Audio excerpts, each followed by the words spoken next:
Bonjour à toutes et à tous et bienvenue sur Fikemia pour cette capsule consacrée au stockage et aux conversions d'énergie. Première capsule du thème Agir.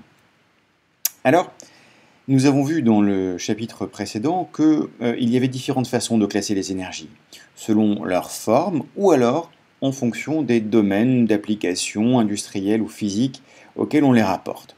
Si nous décidons de classer les énergies selon leur forme, il y a essentiellement deux formes d'énergie fondamentalement. Des énergies cinétiques, autrement dit celles liées au mouvement, que ce soit dans le domaine macroscopique ou le domaine microscopique, ou alors les énergies potentielles. Ces énergies potentielles sont en fait liées chacune à une interaction fondamentale différente. Par exemple, l'énergie potentielle de pesanteur que nous connaissons bien est liée à l'interaction de pesanteur entre un astre et un corps à sa surface. L'énergie potentielle élastique, par exemple, celle d'un ressort comprimé ou étendu est liée à l'action de contact d'un ressort sur un corps. Mais nous pourrions imaginer des énergies potentielles et définir des énergies potentielles électriques ou magnétiques, par exemple. Si maintenant nous classons les énergies en fonction du domaine dans lequel elles sont utilisées, nous pourrons parler d'énergie électromagnétique, d'énergie mécanique, d'énergie chimique, thermique ou nucléaire. Alors, ce qui est fondamental, c'est que l'on peut associer à l'énergie trois propriétés. Tout d'abord, l'énergie, ça peut se stocker. Ça peut se stocker dans ce que l'on va appeler des réservoirs. Un réservoir étant un système capable de stocker de l'énergie. Par exemple, nous pouvons imaginer que tout hydrocarbure constitue un réservoir d'énergie chimique ou le contenu d'une pile électrochimique, ou alors un minerai d'uranium ou de charbon, ou bien de l'eau au sommet d'un barrage peut constituer un réservoir d'énergie potentielle de pesanteur, par exemple. Mais encore, le Soleil ou toute étoile va constituer un réservoir d'énergie nucléaire.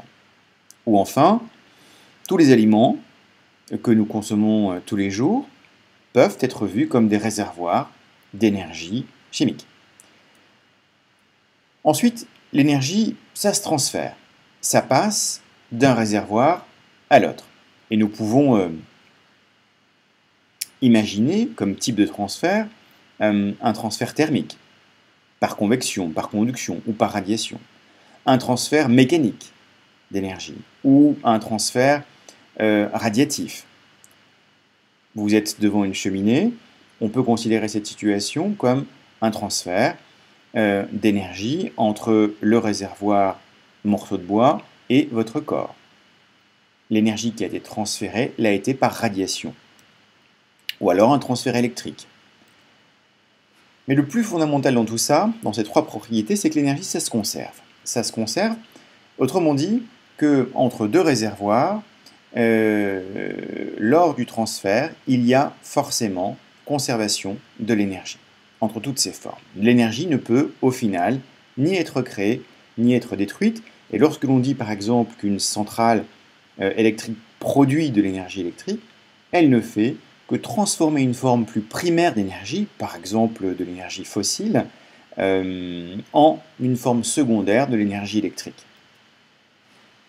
Pour essayer de modéliser la relation qu'il y a entre les différents réservoirs d'énergie électrique et les transferts entre ces réservoirs-là, nous allons développer un modèle qu'on appelle le modèle des chaînes énergétiques. Alors ce modèle va simplement lier effectivement les réservoirs entre eux via des convertisseurs, c'est-à-dire des systèmes capables de transformer la forme de l'énergie. Alors le modèle de la chaîne énergétique fait usage d'essentiellement trois choses. Tout d'abord, un réservoir, et on va représenter tous les réservoirs sous la forme de rectangles. Ensuite, indiquer la forme du transfert énergétique par le biais d'un segment fléché. Et puis, modéliser les convertisseurs de l'énergie, autrement dit les systèmes capables de transformer une forme d'énergie en une autre par des disques.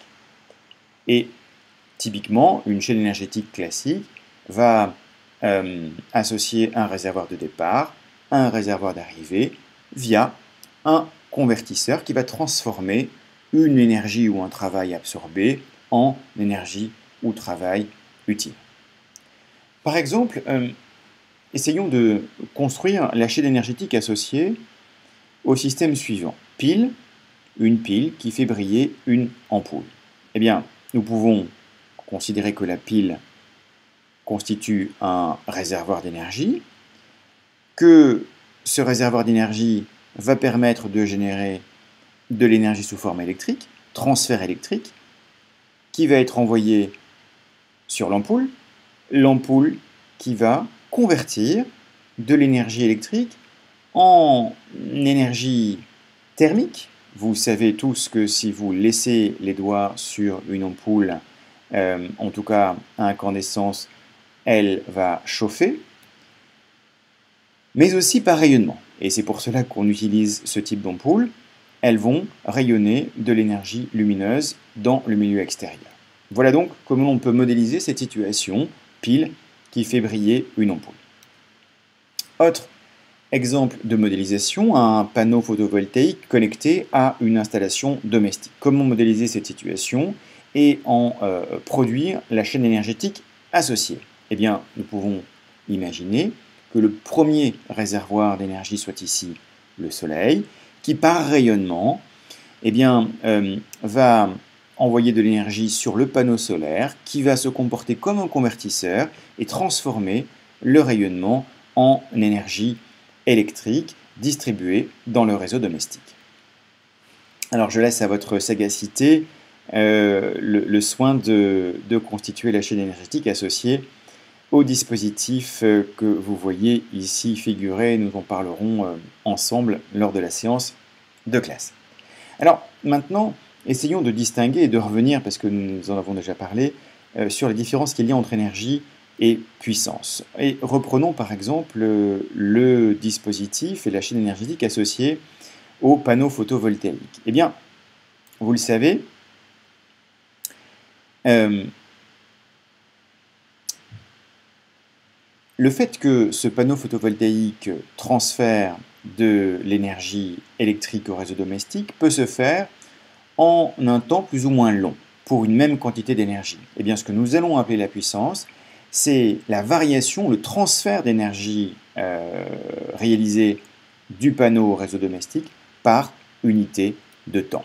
Et donc, définir la puissance comme le rapport de l'énergie transférée en joules sur le temps qu'a pris ce transfert pour être effectué en secondes. Et si nous utilisons ces unités, alors la puissance sera en watts. Par exemple, cette bouilloire, imaginons qu'elle transfère 500 joules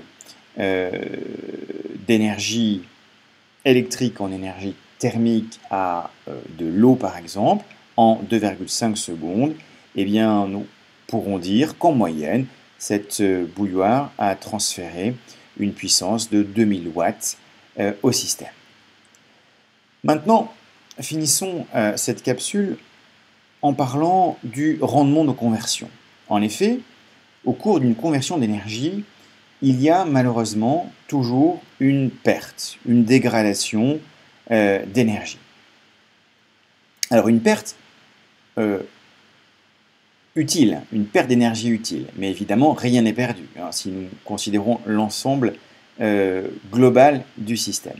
Par exemple, nous pouvons imaginer qu'entre un réservoir de départ et un réservoir d'arrivée, il y ait un convertisseur qui transforme de l'énergie absorbée en une énergie utile pour le système. Mais malheureusement, il y aura une partie qui va être transférée à un autre réservoir, ou d'ailleurs le même, qui va être perdu. Et dans ce cas-là, ce que l'on va définir comme le rendement de conversion, c'est le rapport entre l'énergie utile à l'opérateur sur l'énergie totale qui aura été consommée par le convertisseur. Par exemple, si nous considérons une ampoule à incandescence et essayons de définir et de calculer son rendement, voici donc la chaîne énergétique associée à ce système-là. Nous avons de l'énergie électrique qui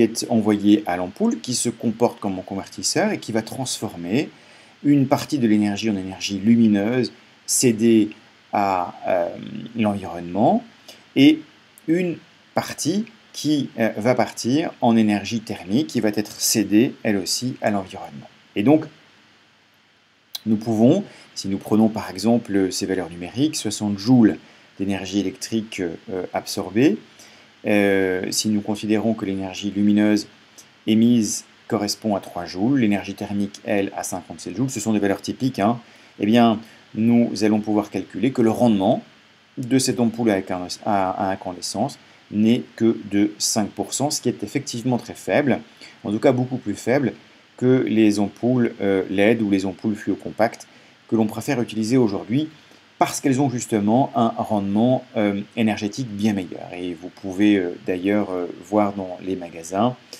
cette signalétique qui vous permettra de savoir quelle est l'efficacité énergétique du dispositif que vous allez acheter, le meilleur dispositif étant le dispositif A+++.